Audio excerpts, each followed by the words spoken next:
Today we will be putting up Doom by Fate's John Doe against Forsaken's John Doe. Both Doom by Fate and Forsaken's John Does are very similar actually, but which one is stronger? Today in this video I will be answering this question. First we will be addressing speed. Now unlike Forsaken, Doom by Fate's descriptions are incredibly difficult to understand and oversimplistic. It literally says sprint speed normal. However, according to John Doe's Doom by Fate wiki, which I'm pretty sure is probably super reliable, he has a sprint speed of 37.5. Forsaken's John Doe has a sprint speed of 27.25, making Doom by Fate's quicker. That being said, I'm pretty sure that the numbers aren't measured the same way in both games, but after looking at them both side by side, I deduced that Doom by Fate's is still faster, as Doom by Fate survivors are also pretty fast, especially faster than the Forsaken survivors, so this goes to Doom by Fate. Moving on to abilities, we will start with Forsaken John Doe. John Doe likes to punch the survivors despite having a large claw that he uses for his abilities. This punch, when landed, does 28 damage. It also has a 0.4 second windup with a length of 7.5 stuns. He has a projectile ground air spearhead trap round thingy called Corrupt Energy, a set of 27 spikes capable of going through walls and dealing 12 damage per spike to a survivor, whilst also giving John speed 1 for 7 seconds. It can also trap players in specific places for 14 seconds and has a cooldown of 18 seconds. His other trapper ability is Digital Footprint. John Doe will stomp the ground, making a trap that, when stepped on, will give survivors Corrupted 1 and Slowness 2 for 10 seconds, and will give John Doe Speed 1 for 10 seconds. There can only be 3 traps in total, but they last infinitely until stepped on. They also have a 3-second cooldown each. His last ability is 404 Error. It doesn't do any damage, but it's simply a detection ability that highlights survivors for 6 seconds, and has a cooldown of 20 seconds. What about Doom by Fate's John Doe? Yet again, the stats are painfully unspecific, like to the point where it hurts mentally. However, we do know that his M1 has a cooldown of 2 seconds, so thereby it's slower than Forsaken's John Doe.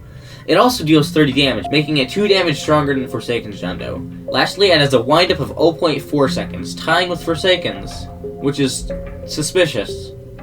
Despite this, John Doe from Doom by Fate barely has more feats in terms of their M1 attack. However, they are still ahead. As for projectile attacks, Doom by Fate's John Doe literally has the exact same ability, with spikes coming out of the ground. This time it's called Corroded Wave, which sounds like a Timu Corrupted Energy. It has a cooldown of 35 seconds and leaves behind a corrupted trail.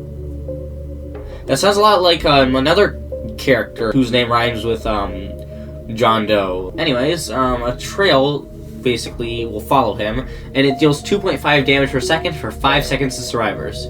This ability highlights survivors, and unlike Forsaken's John, this ability allows for Doe to walk up and charge before launching the spikes. It also ragdolls survivors. I forgot to mention how much damage it does because there's no source that really states it, and I refuse to spend another 30 minutes grinding just to become a killer for this tiny point. However, he can do this a second time with different results, and this damage might actually apply to the first usage. The second time he uses this ability, he will ragdoll the player for 4 seconds and deal 15 damage. To conclude this, I have to say that this goes to Doom by Fate's John Doe yet again. Even if Forsaken's John Doe can trap him with the spikes or land a combo of multiple hits, that won't actually mean much since Doom by Fate's John Doe is obviously very durable, in fact on the same level as him, possibly even more, as we might explain later. And he can fight back long term, even when he's trapped unlike a survivor, basically making the trapping mechanism useless. Plus, Doom by Fate's John Doe could ragdoll Forsaken John Doe, while also damaging him with the spike collision, and possibly even hurting him with the trail if the fight involves him constantly moving in different directions. The biggest downside to this is that the spikes can only go straight, meaning that Forsaken John Doe will have a higher chance of dodging the spikes. His next move is Command Grab. During this move, he will lunge forward and grab his target, throwing them away and dealing 24.5 damage. This ability has a cooldown of 25 seconds, and the victim's body will be ragdolled, with the ability to collide with other survivors, ragdolling them too, and dealing 10 damage.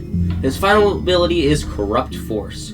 John Doe will put his arms in front of his face and will begin charging towards the survivor. When colliding, he will continue pushing them until they crash into a wall with him, and the survivor is ragdolled, losing 12 damage from the initial hit, and another 10 from being thrown, thereby 22. During this ability, John Doe is actually capable of changing directions, although quite slowly, much like Noli's Void Rush. In fact, it actually operates pretty similarly to Void Rush, except there's no second chances for the survivor. I've concluded that upon close contact combat, Doom by Fate's John Doe is better in terms of abilities. Forsaken John Doe is a trapper and specializes in killing typical mortal Robloxians. However, Doom by Fate is incredibly strong and capable of similar feats.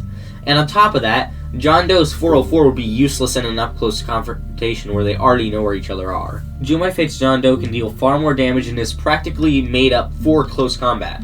What about health? Doom by Fate's John Doe has an HP status of 2,000, whereas Forsaken's John Doe has an HP status of 1,500. This makes Doom by Fate's John Doe faster, stronger, and more durable by a whopping 500 health. This guy could probably battle Sixer. Lastly, moving on to passives, Forsaken John Doe has the Corrupted Trail, and it always follows him around and deals Corruption 2 for 3 seconds. Another one is that when using his abilities, he can only be stunned for 2 seconds. After this, he will Roar and get Speed 1 for 3 seconds. For every Sentinel alive, it increases by 1 second. As for Doom by Fate's John Doe, he is completely immune to all stuns, period. Nothing can stun him whatsoever. He is literally a better version of Prime Forsaken's John Doe when getting stunned by Sentinels. It's worth mentioning that Forsaken's John Doe has 10 more stamina than Doom by Fate's, but in conclusion, Doom by Fate's John Doe is stronger. In a fighting encounter, Doom by Fate's John Doe is more likely to win. You tank John Doe's traps, resist his spikes, and lunge for him, knocking him down to the ground and doing substantial damage by comboing him with the other attacks as well. They have very similar stats, but Doom by Fate comes out on top this time. Anyways, that's all for today, and let me know if you want to see more stuff like this. Also, can I ask why Doom by Fate's John Doe has literally copies Forsaken's in numerous ways, including design, stats, abilities, and lore? Also, why does he look like a minion from Despicable Me? Anyways, sorry, I'm getting ahead of myself. If you're still here, please subscribe. Our ultimate goal is 1K subscribers. Anyways, have a good day, noon, or night.